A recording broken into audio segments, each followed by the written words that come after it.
Today, I'll be spending 100 days in the brand new 1.5 version of Cobblemon. Welcome to the world of Cobblemon, a brand new Pokemon mod for Minecraft which adds all our favorite creatures into the game of Minecraft. And not just that, but much more. They just updated the mod to the brand new 1.5 version which adds a bunch of cool features like battle visual effects, Hisuian Pokemon, fossil Pokemon, and so much more. But the main reason we are playing Cobblemon is because it just looks so damn clean. The Pokemon in their blocky forms are so damn cute. Here are my goals for the video. Catch a legendary Pokemon. Completely explore Minecraft visiting the Nether and the End as well as the End cities. Build an awesome looking base and catch at least 100 different types of Cobblemon. And finally, the most important of them all is to become the strongest Pokemon trainer on the server. Or should I say Cobblemon trainer? I don't know. I'll be playing this on a fresh new server with a whole bunch of other players, so if we run into someone, we definitely have to battle them. I'm like a normal NPC. If I see you, it's on site. And to end this whole thing off, I'm gonna host a tournament to see who's the strongest. So to begin, we of course have to pick our starter Pokemon. And I think it has every single one. We have Kanto, we have Johto, we have Hoenn, we have Sinnoh, Unova, Kalos, Alola, Galar, Hisui. Well, this could be interesting. We're gonna start with Hisuian Cyndaquil. Look at him, you're so cute, little fella. Yeah, you are. So after doing so, we head off on our adventure, picking up some apricorns along the way. It wasn't long though until I got my first itch for battle and decided to take on this Talo. Cyndaquil, I'm gonna stand behind it so you have like an advantage or something. Oh, it's burned. Oh, if only we had a ball, we could definitely catch it. We don't have any Pokeballs. Okay, that's fine. So in Cobblemon, defeated Pokemon will drop items. Sometimes they're useful and sometimes they're chicken. I took down a Butterfree shortly after as the sun began to set, only for Cyndaquil to get poisoned. We're poisoned! No, Cyndaquil! No. Oh, it tried to double poison me. What a stupid idiot Butterfree. And now you're dead. We won. But what was the cost? Our boy poisoned. This meant Cyndaquil would unfortunately faint as we ran off into the sunset. But all is fine, for in Cobblemon, after 5 or so minutes, Pokemon will automatically revive without the use of a healing station. Of course, there's still the healing station, but to get one is kind of a pain. As the first night began, I quickly burrowed my way into the ground in classic Minecraft style, to hide overnight, picking up some essential resources like coal and copper. Did bro just say copper? Yes, copper, because in this game, copper is actually useful. It's a key ingredient in crafting Pokeballs, alongside the apricorn, which we picked up earlier. Depending on the type of ball, some need iron, some need gold, and even a diamond, but for the most basic tier ones, like Pokeballs, all we need is copper. And after not too long, we have some very basic verdant Pokeballs. As day 2 began, I set out on my adventure, stumbling upon the beginning of civilization. A couple of chests on the ground. Classic. It was also today I found this. A Florigato? That's a starter Pokemon. Oh my god, we need to try and catch this. After suffering a defeat, I attempted to evolve Cyndaquil to get some health back. But apparently that doesn't heal him, however. But I couldn't just let this thing get away. We're gonna try and catch this Florigato, okay? We got this. Okay, you're already here. Well, fuck. You know what though? We have to go for it. We just have to throw the ball and hope. I'm gonna have a stroke if this doesn't stay in. Yeah! Let's freaking go! We got a Florigato! As night fell once more, I made another trip into the caves. Man, the new cave update never fails to impress me. I just love the way it generates the terrain here and how fun the caves are to explore. As day 3 began, I kept mining away and developed some quick balls. I eventually stumbled upon one of those underground plant areas with the glow berries, and turns out this was kind of important because this is the only place you can find revival herbs, which are a key ingredient in crafting a healing station. In an old version of Cobblemon, catching special Pokemon, you could rest them on your shoulder, and they would provide some cool benefit. So I caught Joltik hoping that I'd get night vision, which you used to get. However, apparently they've removed that in version 1.5. I'm not sure why, but he's still cute on my shoulder. As I slowly mined out of the cave and reached the surface, I realized it was already becoming day 4 and had just 3 Pokemon. So I chucked down my items in a chest and began cooking up all the ore I collected. While on my adventure, I did find one diamond, which would be super useful to craft a healing machine. However, we also needed to get a ghast here, which meant visiting the nether. So for now, I decided to acquire myself a PC instead. I had everything I needed for it, but some sand to turn into glass, so off I went on a mini expedition from the jungle to find it. On the way, I caught a Mankey, which was pretty cool, and also a Pidgey, who I evolved straight into Pidgeot. Finding my sand in the night, I made the trek back, and boom. PC acquired. On the night of day 5, I caught a Teddy Ursa before finding out that we also had the backpack mod on the server, which meant we could carry way more items. But to make one, I needed more string, and I assumed if I just murdered a bunch of bugs, we could get some. So into the jungle I went, tearing up a bunch of little bugs and even finding a Shedinja. Turns out though, if you run away from a Pokemon, it will instantly despawn. I wanted this Heracross too, but no such luck, as it literally obliterated my entire team. I f***ing hate this game. In what reality does 5 times capture rate not secure the Pokemans? You Heracross, you piece of shit. I don't want you anyway. There was redemption, however. As I kept exploring, I found a freaking Spiritomb and just chucked a Pokeball at it, praying it would catch it. Oh! Did that just happen? Okay. That's it. Everyone on this server is screwed. I'm going to absolutely destroy them. On day 7, I finally crafted my backpack and stuffed all my valuables into it as I was joined by RJ number 2, aka RJP, aka Ryan, for a journey across the land to find a nice place for our joint base. We travelled far and wide across multiple days, stopping in savannas, beaches, and marshy wetlands to catch a bunch of Pokemon, like a Paldean Wooper and a Cloyster for example. We took to the Great Ocean on day 9 and stumbled across a random mushroom biome. And to my shock and awe, here existed mushroom milk tanks, an incredibly cool reference to add in. Day 9 was uneventful besides that, but finally on day 10 we found it. The new base location.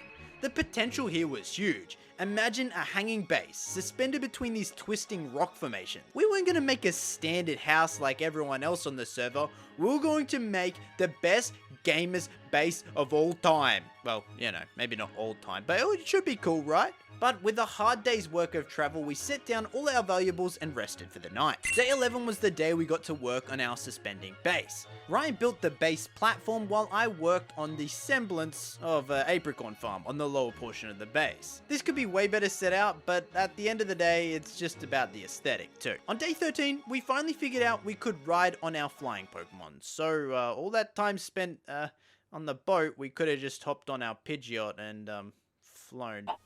I can find so. Jesus.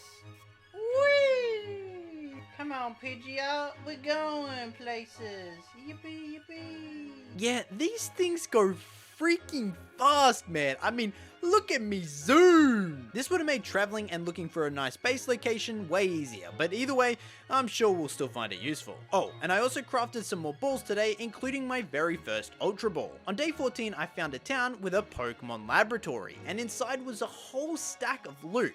But most importantly, a healing machine. And a PC, which yes, I could mine and completely skip my trip to the nether. Well, I'll have to go there eventually, but for now, this is still really good. These towns were a treasure trove of loot. Almost every house at least had apricorns or a couple of balls for me to take. Day 15 was especially exciting as I arrived in another village, this one being your usual boring village, but in the woods behind I stumbled upon a freaking Ditto. This little dude looks a bit funky in block form, you know, without all the goopy curves and stuff, but nonetheless, it was cool to find. On day 16, I climbed a Gimmighoul tower and found a bunch of cool items in the chest at the top.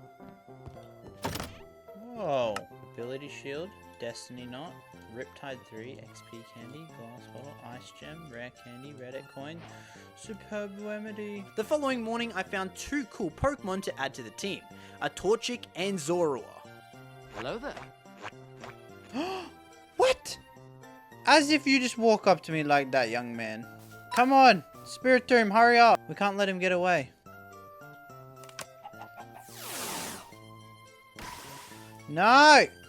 Okay, we are resulting to throwing Ultra Balls. Come on. You can't let that other one get away. Are you kidding me right now? Okay, it's asleep. Catch. Ultra Ball. Make sure we keep an eye on it so it doesn't despawn. We can see the top right if Torchic catches. Let's go! Okay. Next task. Nice. Well, that was productive. As I kept exploring, I found a Pokemart and Pokemon Center in the middle of nowhere, but I did notice I could buy balls in here for pretty cheap money, only costing a couple of iron nuggets. Then the following day, I found a bunch of Gimmighoul chests in the ruins, and unlike the normal loot I've been finding, instead I was jumped by a real Gimmighoul. A Gimmighoul. Oh! Shit, an actual Gimmighoul. Goddamn. I ended up catching it and finding this underground sus gravel place, but with no duster, I had to come back later. Well, if it isn't my favorite Pokemon. Look at the cat! Oh my god. I need this in my life. Your ass will literally be mine. Catching Spiritomb earlier was actually really good. Since it has Hypnosis, I can sleep and Dream Eater combo any Pokemon I want and catch them super easy. Yes! Yes! That evening, I took on a pillager outpost and successfully took it down. Yeah, take that, stupid villagers.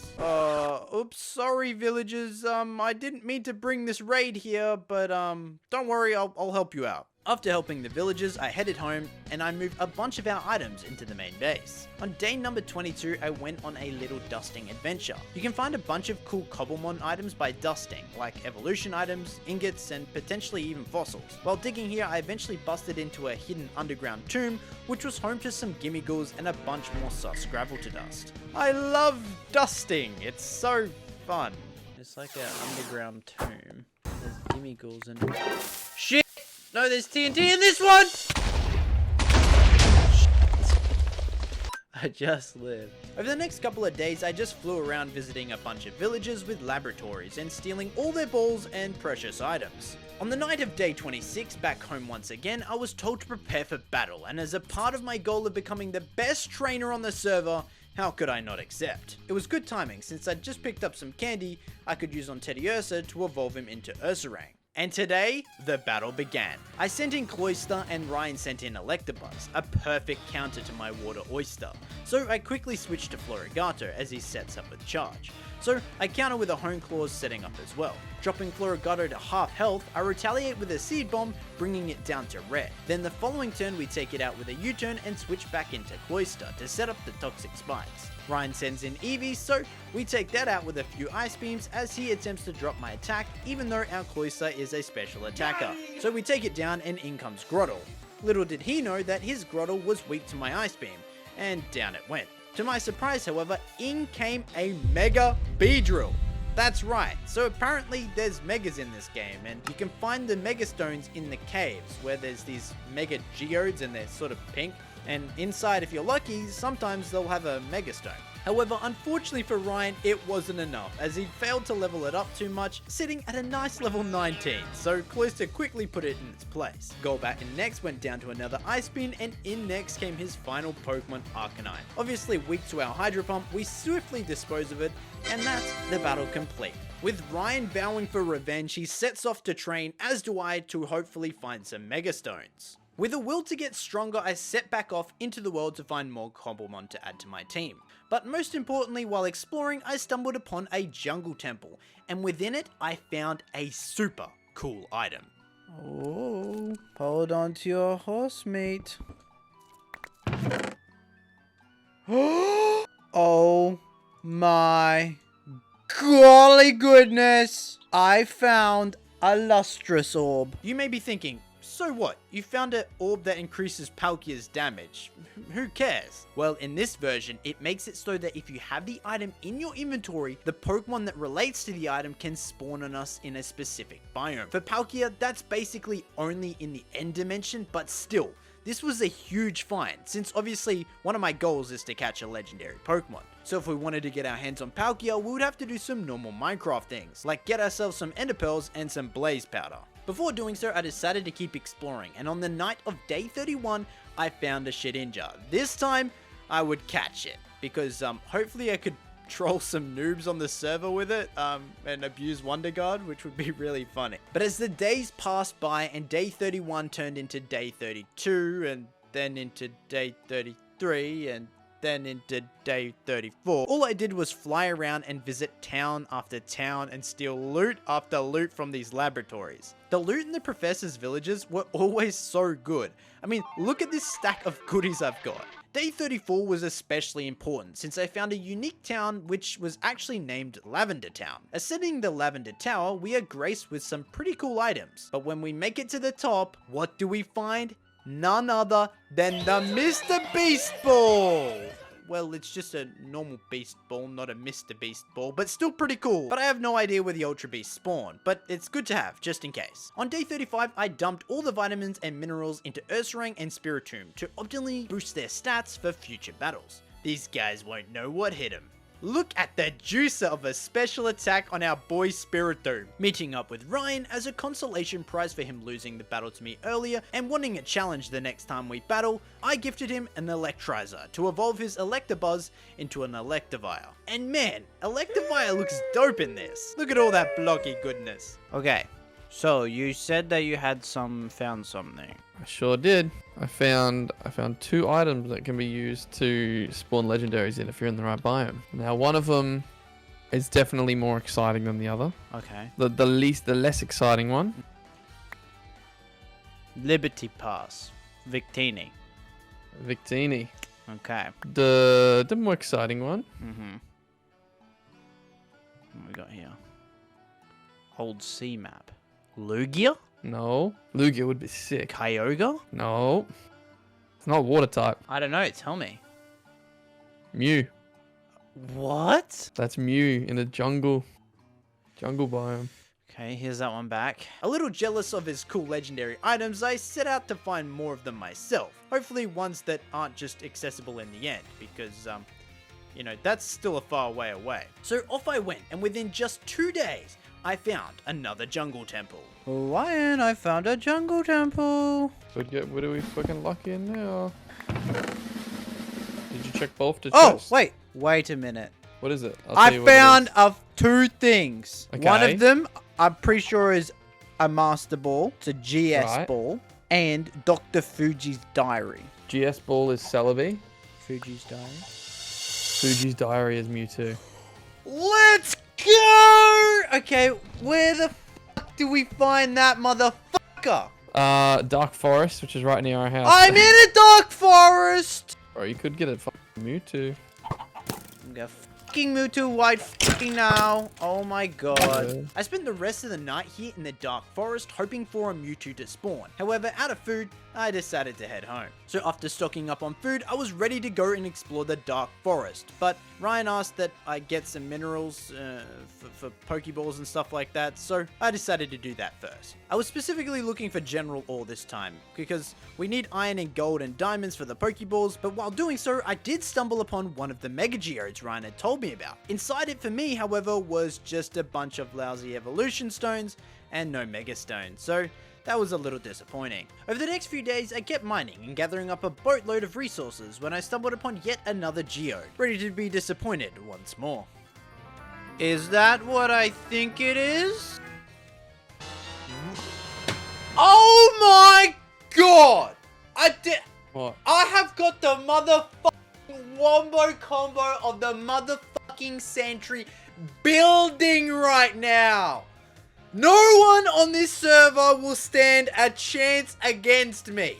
It's not Mewtwo, is it? It's Mewtwo night, baby. I am building the ultimate devil. Oh my god, Mega Mewtwo coming up. Now I really had to get myself this damn Mewtwo. Returning home on the night of night 41, I enchant my pickaxe to have an amazing perk combination of Efficiency 4 and Fortune 2 and Unbreaking 3. Probably would have been better to get this fortune pick before mining all that ore, but what's done is done. More importantly, day 42 began the great search. The search for the perfect dark forest biome to hunt Mewtwo in. It's like a giant training arc in an anime, except for me it's just looking for a dark forest to hunt Mewtwo in. This took me across the desert, a mesa biome, a tall pine taiga, and an ocean biome. But as if this Mewtwo and Mewtwo Knight combo couldn't get any better, I found this next.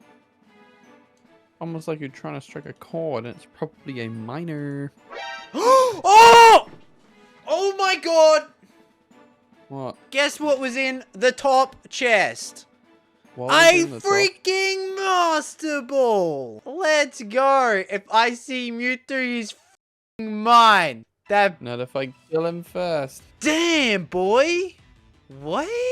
Not just that, but 2 minutes later, after I fly out on Pidgeot, I see a sprawling dark forest and even a Vindicator mansion. You can find really good. You can find the same stuff as like jungle temples and stuff, but there's more chance of bigger usually. Holy fuck! There's like fucking 50. Oh yeah. Jesus. Yeah, they are hard. Jesus!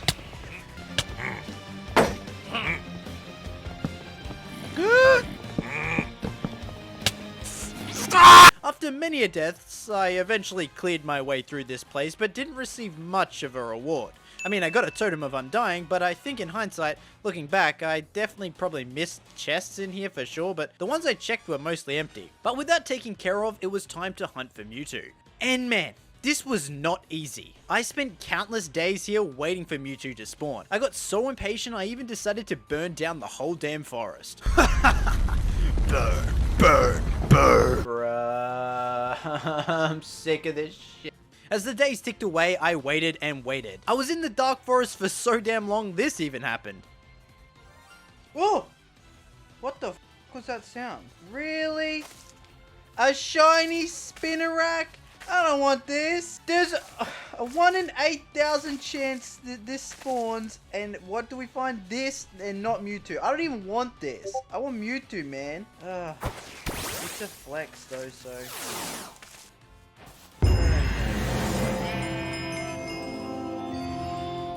A shiny Spinarak is cool and all, but not very usable, so we kept on looking for our Mewtwo. It's insane that this shiny spawned before Mewtwo, because in Cobblemon, shinies are set to the original 1 in 8,000 rate, so you'd think I would find Mewtwo first, but no. And not only did I not find it first, but I didn't find it second either. What is that? Shiny Corvisquire! God damn! Okay, an actual usable one. Sick! An actual good shiny. Nice! Let's go! So after 2 shinies, did I finally find a Mewtwo? No.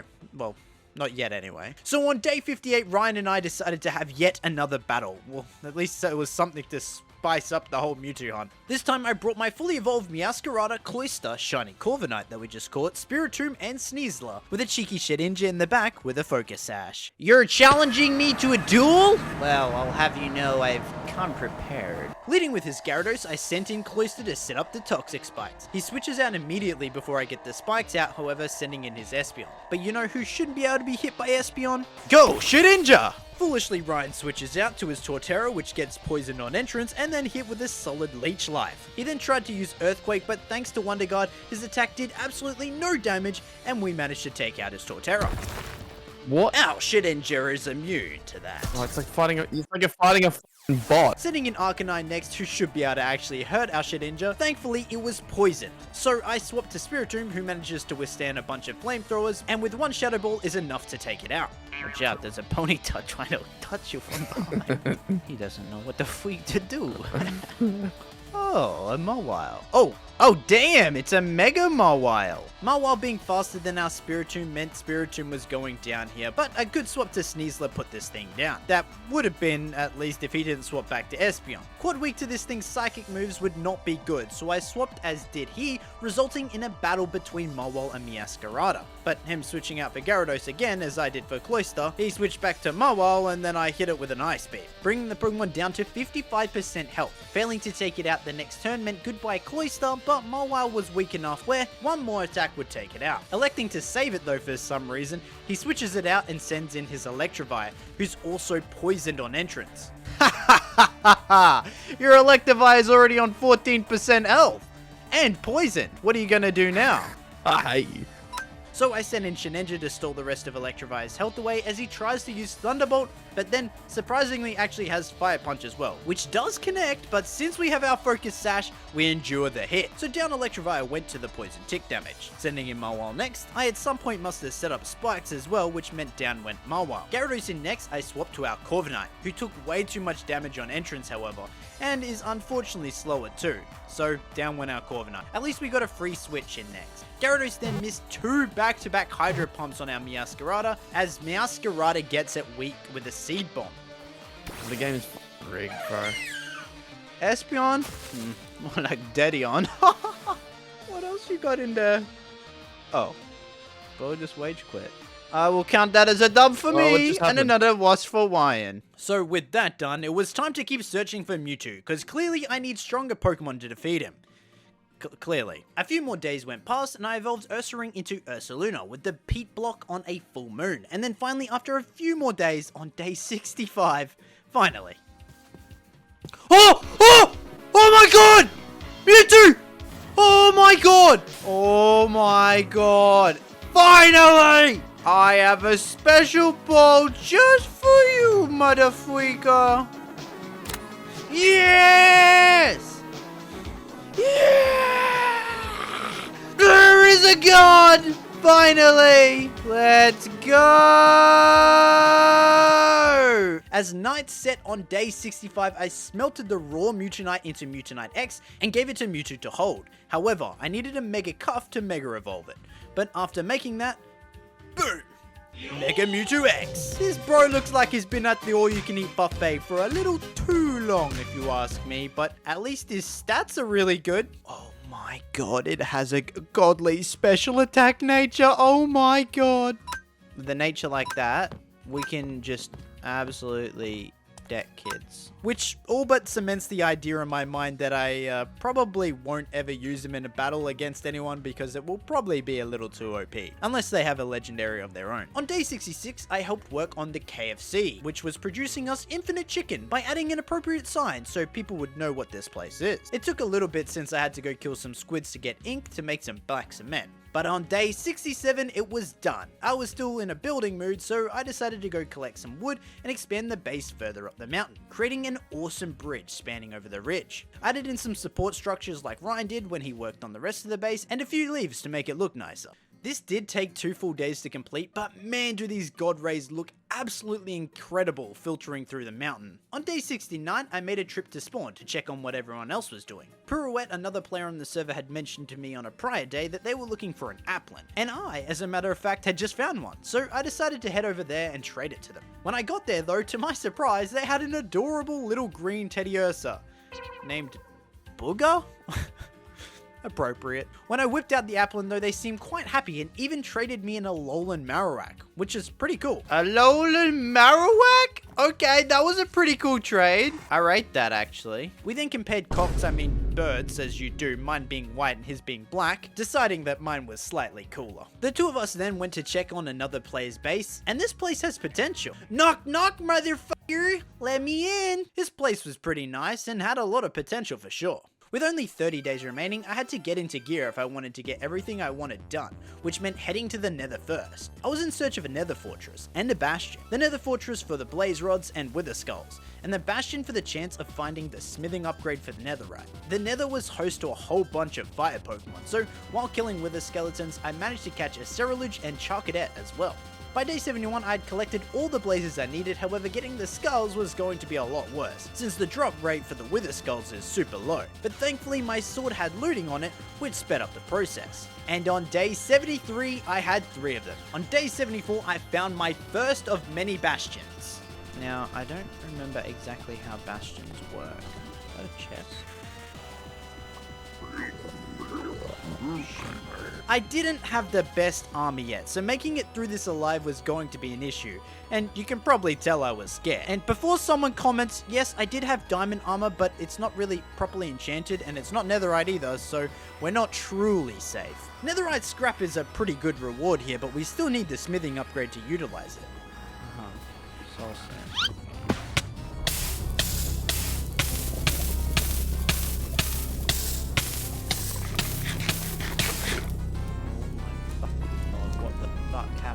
I fell in a 1 block by 1 block hole.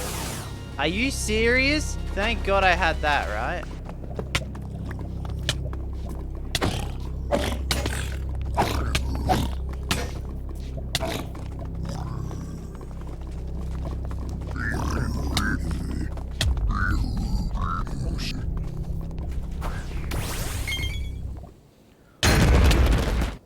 Oh! I would have killed myself in the roof! Ah! Get me home! Ah! I suck at Minecraft. That was a trip. Oh my god. Making it back home safely on day 76, I decided to head to the desert to find a few new Pokemon, since I still had my goal of registering 100 Pokemon, and at this point I only had 68. I really wanted this Dreepy, but apparently it'd rather die than join my team. On day 77, I decided to build a little platform underneath the main platform to set up the beacon. I set up all the gold and stained glass so we could get a cool red beam, but without the beacon itself, what was really the point in setting all of this up? So after traveling to spawn and digging deep into the underground, I spawn in the Wither, in a very small gap where it can barely move. When it changes to its second form, it does manage to get a few hits in, but even still, this thing went down so easy. On day 79, I counted up all my Pokemon caught and realized I still needed to find 25 more to complete my challenge. And there was one place I hadn't explored yet that'd hopefully be home to a bunch of new ones, as well as just I needed to go there for the other goal. And that was the end. So at some point already, the dragon had already been fought. So if I was going to the end, I might as well fight the dragon while there, but if it's already dead, I'll need to spawn in my own one. So to make the end crystals to respawn it, I'd need some gas tears. So back to the nether I went. Let's go, Corviknight! We're flying right at these dudes, and I'll strike them down, and you'll just fly me towards them. On day 80, I had all of the resources I needed and a bunch of end crystals. But if I was taking on the dragon, I should probably enchant a fresh set of diamond gear. So I did that and applied some really cool golden armor trims to drip out. How recent is the armor trim edition? Because this is pretty cool. After following the eyes of Ender for a day, I found myself in the stronghold, and it was indeed the same stronghold that the others must have found as well, because unfortunately a bunch of the chests were looted. But more importantly, the portal frame was already filled in. Here we go. Oh, well, actually, the dragon's not going to be here, right? Yeah. No, it's not. I have to spawn it in. Arriving in the end, I'm used to the immediate terror of the dragon attacking us, but since I have to spawn it in myself, I can take a minute to check out the cool Pokemon here, like Elgium. He's got such a cool little sprite. But before I summon the dragon once more, I wanted to secure the egg in case it got lost, but right after doing so... An Ultra Beast? Blastphalon! An Ultra Beast! Oh my god! Wow, thankfully I found those Mr. Beast balls, right? Well, with that caught, it was time to face the dragon. We slowly chipped away at all of the end crystals healing the dragon and eventually took them all down before facing the dragon itself. Yes, I died a couple of times, but we don't need to worry about that because eventually down goes the dragon and we get back the XP that I lost. On the 84th day in Cobblemon, I went to the End Highlands to find end cities for some cool loot and the Elytra. I spent a couple of days in here going from city to city, looting away as they had really good enchanted loot. Like, look at this pickaxe I found on day 85. Heading home on day 86, I rebuilt all my broken armor and combined them with a bunch of good armor we got from the cities. With my armor restored, I went back to look for unique Pokemon, as that's the reason I came there in the first place. But unfortunately for me, all that seemed to spawn were Elgium, Behiums, and Beldums, all of which I did catch. If we sat here with the Lustrous Orb, we could eventually find Palkia, but based on how long it took me to find Mewtwo, I don't think we have enough time for that. So instead, I decided to leave as I could probably find the remaining 16 Pokemon I needed out in the overworld. Heading home for real this time, I handed off the End Dragon to another player on the server and gave them 4 End Crystals to fight the dragon with. Their base had come so far since I last checked it out.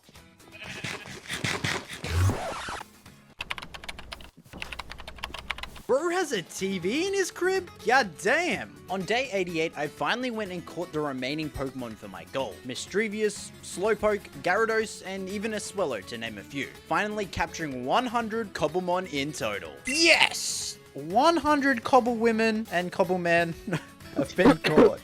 Let's freaking go. With that done, I wanted to prepare for my final battle, but with no cool places for the battle to take place, I guess it was up to me to build it. So for the next few days, that's pretty much what I did, as I gathered resources to build a cool floating battle stadium. I trained my team up on the remaining days and put as many good items as I possibly could on them. And then, on day 99, Ryan appeared once more to battle me. This is it, the big final battle for all the bragging rights. As the sun rose on day 100, it was time to battle my rival. Leading with his Espeon, I led with Cloyster and set up the Toxic Spikes as he switched out to Arcanine. This was a huge bait as he switched to Gyarados, who resisted my Hydro Pump, but switching back to Espeon, he took out my Cloyster in a single blow. Thankfully, I did manage to set up spikes and toxic spikes, however, which would come in super useful later on. I sent a Meowscarada next as Ryan went for Psychic like a fool, and so I retaliated with a U-turn, which got it low enough where its poison would finish it off, and I could send in Ursaluna as a free switch, as he sent in Electivire. Obviously being weak to Ursaluna, Ryan swapped him out to Torterra. Oh, What the fuck? my boy, let's go. Stop kissing. Get away from each other. Ursaluna, you're supposed to be hitting this dude, not trying to fuck him. Playrough managed to take it out, however, and in came Gyarados. He went for an Ice Fang, but unfortunately missed, which all but spelled defeat, as Playrough got it to 37% health, and the following turn, he did manage to hit us, but it was too little too late as I managed to take it out. What? GG, man. Is it? Feels a lot like it. In next came Mega Mawile, and to my surprise, Mawile got the jump on me and took out Ursaluna. Ouch! That hurt! Why did you do that to me? So I sent in my newly acquired Annihilate, who got it weak enough with the Stomping Tantrum, which prompted Ryan to switch into Arcanine, who took spike damage on entrance, then got Stomping Tantrumed, and because he was also poisoned on entrance, the poison managed to finish it off. So in came Electivire, and well, the same thing went there, because obviously Electivire is weak to Stomping Tantrum, leaving Mega Mawile all by itself, and with just one more Stomping Tantrum, the battle was mine. This game's a scam, dude. I want my money back. Yes! Yes! Well, GG. And that is it for the 100 days. If you guys want to see me continue this series, let me know. Cobblemon is getting updates all the time, so I can come back on and check out the next update if you guys want to see it. If you liked the video, click like and subscribe to the channel. I love you guys. I'll see you guys next time. Peace.